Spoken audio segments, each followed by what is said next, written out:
I've always preferred being alone. That probably sounds strange to some people, but solitude has never bothered me. In fact, I need it every now and then.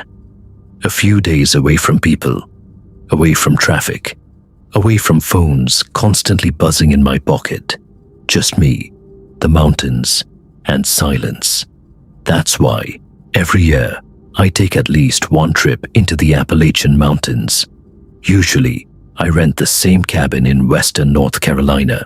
It's nothing fancy, just a small wooden place tucked deep in the woods with a stone fireplace and enough distance from civilization to make you forget the rest of the world exists.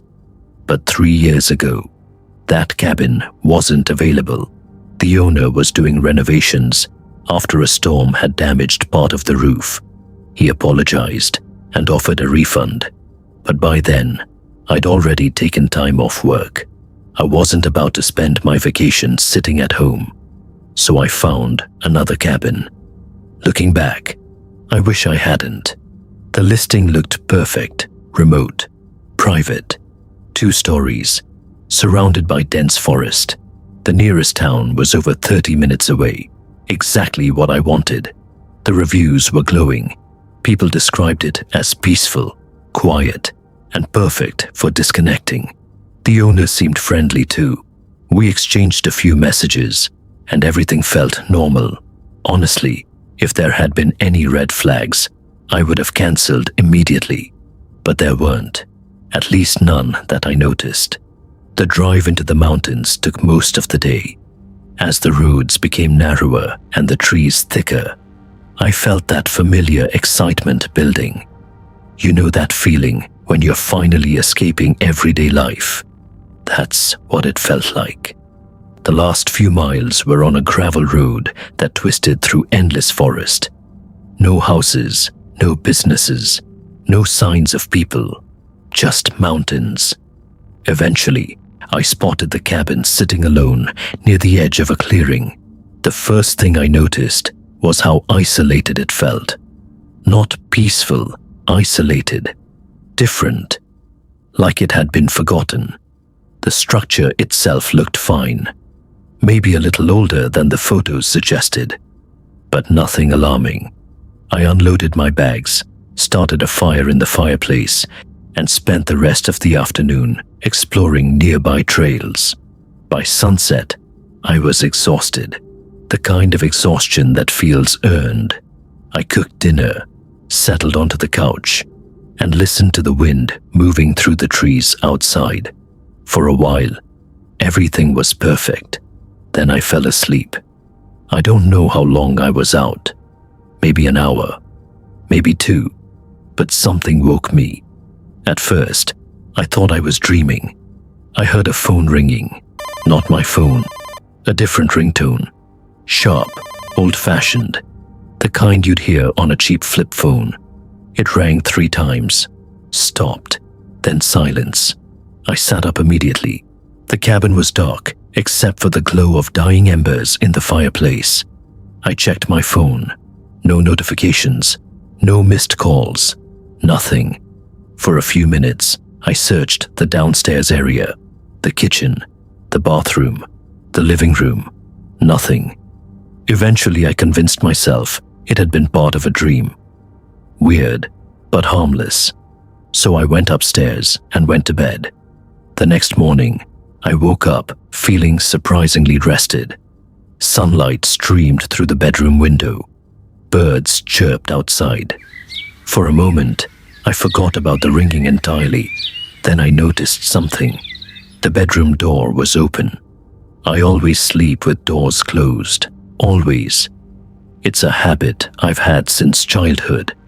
Before bed, I specifically remembered shutting it. Yet there it was. Open. Not wide open. Just enough. Enough to immediately bother me. I stood there staring at it, trying to remember. Had I gotten up during the night? Maybe. People do strange things when they're half asleep. Maybe I'd opened it without realizing. That explanation made sense, at least at the time. So I pushed the thought away and continued my day. I spent hours hiking, exploring old logging roads, taking photographs. By evening, I felt much better. The strange feeling from the morning had faded, or at least I thought it had. That night, rain rolled into the mountains. Heavy rain, the kind that pounds against windows and makes the forest disappear into darkness. I sat near the fireplace reading a book. Around midnight, I heard something upstairs, a creak, then another, then slow footsteps. I froze. Now, old cabins make noises, wood expands, floors settle. I knew that, but this sounded different. Deliberate, measured, one step, pause, another step, pause. The sound moved across the floor above me. My stomach tightened. I listened for nearly a minute. Then everything stopped. No more footsteps, no movement, nothing. I laughed nervously. Great, I muttered to myself. Now I'm scaring myself. Because what else could it be? I was alone. At least, that's what I believed. The following morning was when things truly started feeling wrong. I came downstairs after showering. The front door was unlocked. I stared at it for several seconds. I remembered locking it. Clearly, the memory was crystal clear, yet somehow the deadbolt was disengaged. Again, my brain immediately searched for explanations. Maybe I forgot. Maybe I thought I locked it but didn't. People make mistakes. But something inside me wasn't convinced. You know that feeling when your instincts start whispering, not shouting, whispering. That's exactly what this felt like. The rest of the day, I couldn't shake the sensation that someone was watching me. Every time I stepped outside, I found myself scanning the tree line, looking over my shoulder, listening, and I hated it because I knew how ridiculous it sounded. There wasn't anyone out there. There couldn't be. The nearest occupied house was miles away. Still, the feeling remained. That evening, I decided to leave a day early. Not because I was terrified. Not yet. I simply wasn't enjoying myself anymore. The constant unease had ruined the trip.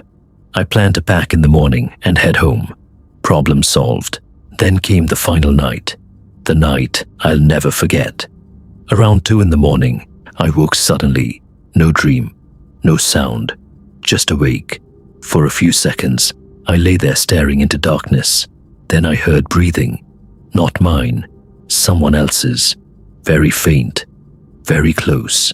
Every muscle in my body locked up. I stopped breathing entirely. The room became impossibly silent, and then I heard it again. A slow inhale, a slow exhale, coming from somewhere inside the room. My heart started hammering so hard, I could hear it. I reached for my phone on the nightstand and turned on the flashlight. The beam swept across the room. Desk, chair, closet. Nothing. Everything looked normal. The breathing had stopped. For several minutes, I sat frozen in bed, listening, waiting. Eventually, I convinced myself I'd imagined it. Sleep deprivation, stress, anxiety, whatever. I just wanted the night to end. Then my flashlight beam drifted toward the floor, toward the space beneath the bed, and that's when I noticed something. A corner of fabric, a blanket. At first glance, that doesn't sound strange. Except I had checked under the bed when I arrived. The space had been completely empty. Now, there was a blanket shoved against the far wall. My stomach dropped, instantly, not because of the blanket itself, because of what it suggested. Slowly, I climbed off the bed. Every instinct screamed at me to leave the room. Instead, I crouched down. Maybe it had always been there. Maybe I simply missed it. That's what I wanted to believe.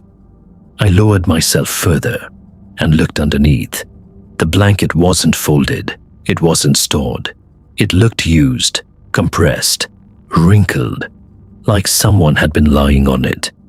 I remember staring at it for several seconds, trying desperately to come up with another explanation. But there wasn't one. Not a convincing one. The realization hit me all at once. Someone had been under that bed. Maybe earlier, maybe recently, maybe while I was sleeping. I don't think I've ever felt fear like that before. Not panic, not shock. Pure survival instinct. The kind that bypasses logic completely. I grabbed my keys, my wallet, my phone. Nothing else. I didn't investigate further. I didn't search the cabin. I didn't try to be brave. I ran. Down the stairs. Through the front door. Across the clearing. The cold mountain air hit my face as I sprinted toward my truck. I got inside, locked the doors, started the engine, and drove. As I backed out of the driveway, my headlights swept across the second-floor window. For just a second, only a second, I thought I saw movement behind the glass, a figure stepping away from the window, watching me leave. I can't prove that's what I saw. Maybe it was a curtain, maybe a shadow, maybe my imagination. I honestly don't know. What I do know is that I never went back. The police checked the property the next day. They found nothing. No signs of forced entry. No evidence of another person. Nothing. The owner was shocked. He insisted nobody else had access to the cabin. Maybe that's true. Maybe it isn't. 3 years have passed since then. I've stayed in plenty of cabins since. But every single time I arrive somewhere new, I do the same thing. I check every room, every closet, every crawl space, and every single bed. Because once you've spent a night wondering whether someone was hiding beneath you while you slept, you never really stop checking. The knocking started at exactly 2:17 in the morning. Not on the front door, not on the walls, not even on the windows. It was coming from underneath the cabin. 3 slow knocks, then silence. 3 more, then silence again. I sat frozen on the edge of my bed, staring at the darkness beyond the bedroom doorway, while the old Appalachian cabin crooned around me. Knock, knock, knock. Something was beneath the floorboards, and whatever it was, it knew I was awake. But before I tell you what happened that night, you need to understand why I was there in the first place.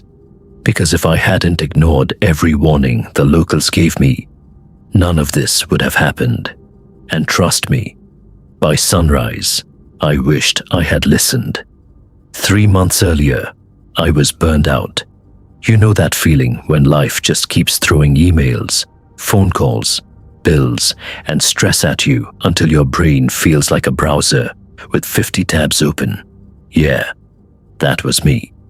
I was 48 years old, divorced, working remotely, and desperately needed a break from civilization. So, when I found a cheap rental cabin deep in the Appalachian mountains of eastern Tennessee, it seemed perfect. No neighbors, no cell service, no tourists, just woods, endless woods. The listing described it as a rustic retreat. The owner described it as peaceful. The old man at the gas station near the mountain described it differently. He looked at the cabin address and frowned. That place still standing, I laughed. What do you mean? He shrugged. Folks don't stay there long. Now, normally, that's the kind of thing that should make a person ask questions. Instead, I smiled and said, guess I'll find out. Bad decision. Real bad decision. The cabin sat at the end of a narrow dirt road, surrounded by towering trees. The forest seemed different up there, older somehow. The woods felt less like nature and more like something alive. Watching, waiting. You ever get that feeling when you're alone, but your brain keeps insisting someone else is nearby? That's exactly what it felt like. I unloaded my supplies and spent the afternoon settling in. The cabin itself was ancient. Hand-cut logs, stone fireplace, floorboards that creaked with every step. There was no television, no internet, no distractions. Honestly, it felt kind of nice. At first, the first night passed quietly. The second night almost did too. Around midnight, I heard footsteps outside. Slow footsteps, crunching through leaves, circling the cabin. I grabbed a flashlight and looked outside. Nothing. No person, no animal, no movement. Just darkness. The kind of darkness that swallows the beam of your flashlight whole. I convinced myself it had been a deer, or maybe a bear. Appalachia has plenty of both. Still, I slept with the bedroom door locked. The next morning, I found footprints. Human footprints, fresh ones. They circled the cabin 3 times, then disappeared into the woods. No tracks leading in, no tracks leading out, just circles. Now, maybe you're already yelling at your screen. Get out of there. Believe me, looking back, I agree. But curiosity is a funny thing, especially when you're alone, especially when your pride tells you there's a logical explanation. So I stayed. That night, things got stranger. The footsteps returned. Only this time, they weren't outside. They were on the porch. Slow, measured, heavy. Someone walked across the entire length of the porch and stopped directly outside the front door. Silence followed. 5 minutes, 10 minutes, nothing. Finally, I looked through the peephole. Nobody. The porch was empty. Yet I could still hear breathing. Not mine. Someone else's. Slow, wet, just outside the door. I backed away immediately. And that's when the breathing stopped. Completely. As if whoever or whatever had realized I was listening. I barely slept. The next day, I drove into town. The cashier at a small grocery store asked where I was staying. When I told her, her smile disappeared. You staying alone? Yeah. She looked genuinely concerned. You shouldn't. I laughed nervously. Why? She hesitated, then shook her head. Just don't go into the woods after dark. Now that's the kind of warning that sounds ridiculous in daylight.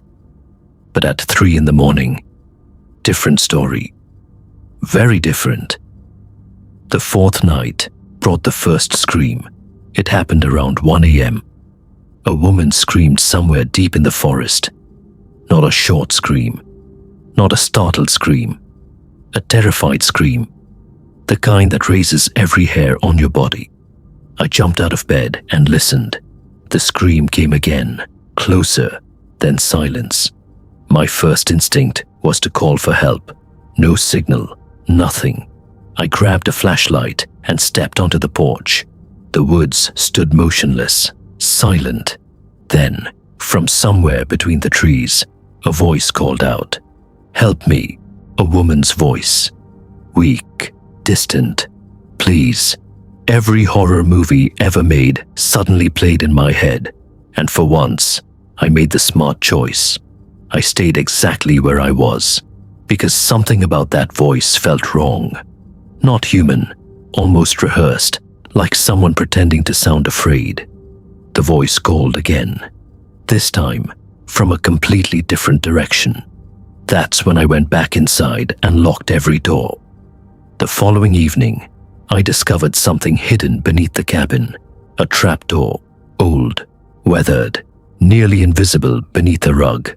I had walked over it dozens of times without noticing. The door led to a crawl space. The smell hit me first. Damp earth, rotting wood, something else, something foul. I shined my flashlight below. At first I saw nothing. Then I noticed scratches. Thousands of scratches, covering the support beams, deep grooves carved into the wood, as if something had spent years clawing at them. I wish I could tell you I immediately left. Instead, I climbed down, maybe curiosity really does kill people, because what I found down there changed everything. Near the far corner sat a small pile of objects, old photographs, rusted tools, pieces of clothing, and a journal. The journal belonged to a man who had lived there decades earlier. Most entries were normal: weather notes, hunting trips, repairs. Then the writing changed, shorter, messier, paranoid. One entry read, "It keeps walking around the cabin." Another said, "It copies voices." Then came the final entry, the final sentence. The sentence I still remember word for word. "If you hear knocking beneath you, do not answer." That night, I didn't sleep. I sat beside the fireplace, holding a flashlight and reading that journal over and over. Midnight passed, then 1 o'clock, then 2. Nothing happened. I started convincing myself the old man had simply gone crazy. Then 2:17 arrived. Knock, knock, knock. Directly beneath the floor, exactly where the crawl space was. My blood turned to ice. The knocking came again. 3 slow knocks, then silence. A minute later, a voice floated up from below. My voice. Perfectly identical. "Hey." I couldn't breathe.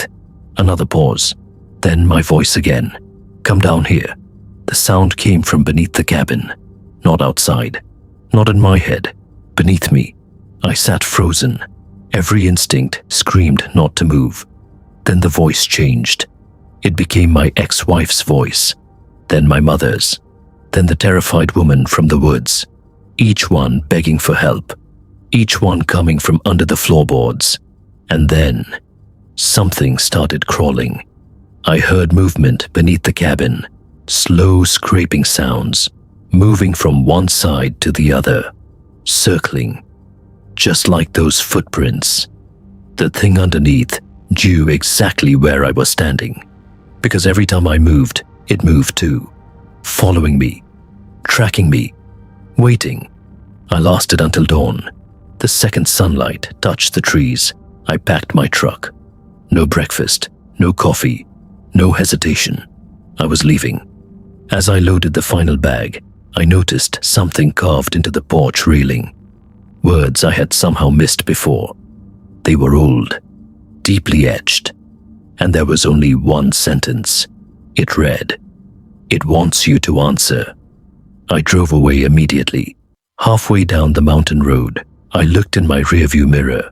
The cabin stood alone among the trees.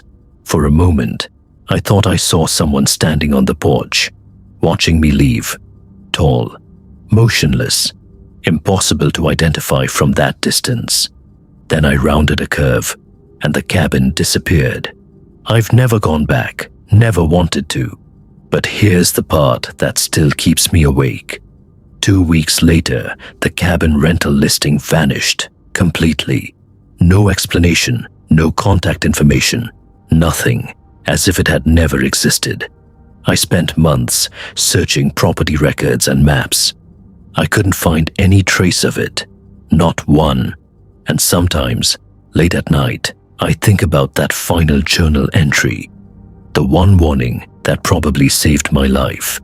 Because whatever lived beneath that cabin wasn't trying to get inside. It already was. It was trying to get me to come down there. And to this day, I still wonder what would have happened if I'd answered the knocking.